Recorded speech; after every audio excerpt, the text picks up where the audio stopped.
like to think that I deal with the gladness, the sadness and the madness. The crazier, the better.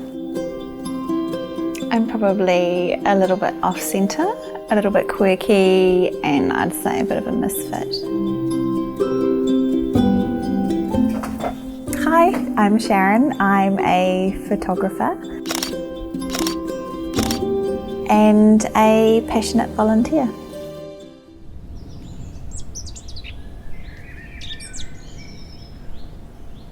I think I've always been really nosy. I like people. I am not into any of this posed portraiture. It's got to be real life, raw and honest. I'm a birth photographer. It's not just about taking the photos, it's about having about them having absolute trust in you, that you are almost invisible, you're in the back of the room and that they trust you implicitly. So I'm waiting and observing and I guess preempting when there is going to be a moment happen where maybe Dad touches Mum's forehead or she pops her head down and grabs his hand really tight. There are times when the midwives and I will just be looking at each other going, oh my God, that's so beautiful. And I'm just snapping away. I'm a family documenter. Back taps off. There's a lot more emotion in the family home, a lot more connectedness, and I think that's something that I'm really drawn to. And I guess I'm really drawn to this way of parenting, that it's about embracing our children for who they are and their differences. As a documenter, you want to keep the environment as untouched as possible and as natural as it is. If there is not a beautiful moment, or beautiful lighting or essential detail, I don't take a photo.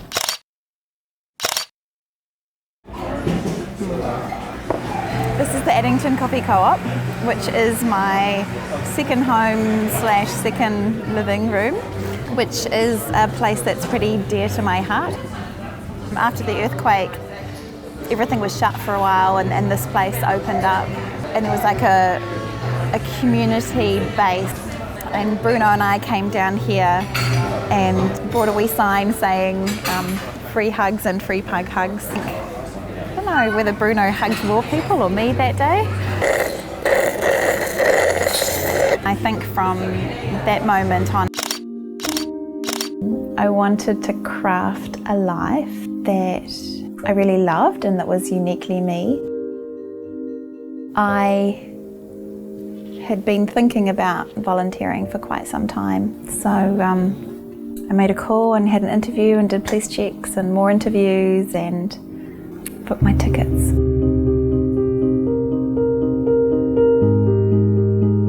I really try and dedicate 2 months a year to going to Vietnam and looking after the children. I think the person that inspired me most was a little girl called Hien.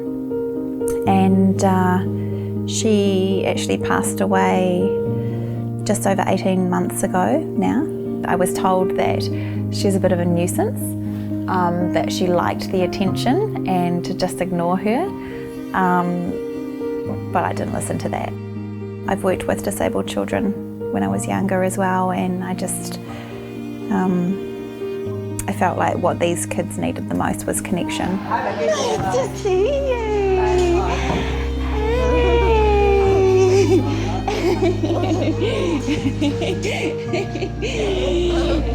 No.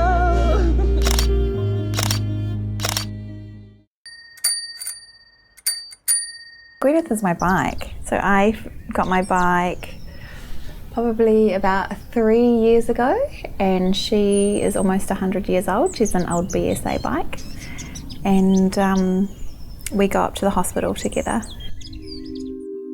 I watched a documentary called 5 Hours with Raja, and it was a family who had found out that their child had a terminal diagnosis, and they only had a few hours with him, and I just ugly cried through the whole documentary. It was really emotional, and it just kind of came to me, and I thought I could take photos for families in need. So we had a little girl, Lucy. I walk into the hospital. We go down to a room right at the end of the birthing suite, usually walking past down the corridor and hearing other women in labour. And you just don't know what you're walking into. We've got basically 24 hours to get a lifetime of memories.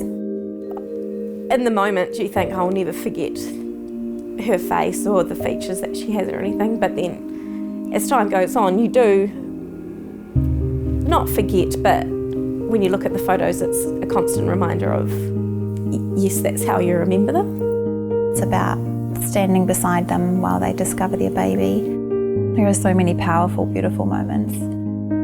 Obviously when she's born there's no blood flow or anything, so their lips are different and you can tell that it's a dead baby. Whereas, so the photos that we took personally, they're very raw, whereas the ones that she takes, while it's them, she puts them in a light where,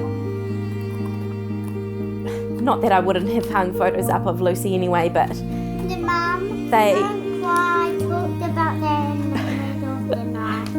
so it's nice to have photos that you can hang in your house that people can stand and look at and admire. Another amazing thing about having the photos taken is she captures the mood of the room, and it's not just her taking photos of the baby, but she takes photos of family in the room, and she really captures the emotion that the room has at the time. I think it's just really important that I'm myself in any shoot that I do. She was just like a ray of sunshine, really, in this horrible situation. She just came in and made you feel really comfortable, and she just treated your baby as if it was a newborn photo shoot, really. She didn't hesitate in talking to her, and that means a lot. All line of my work, it's just about being real and none of this falsity stuff. She's heaven sent, really. You just feel like someone sends her to you in your time, that she's the perfect person for what she does. I get a lot of people saying this to me, you know, what do you do for yourself? I probably don't give enough time to myself, but I also get a lot for doing things for others as well. Life's shit, then it's good, then it's crap, then it's amazing, then it's a bit average. It's about knowing that there will always be challenges and hard times, and it just makes the sweeter times even sweeter.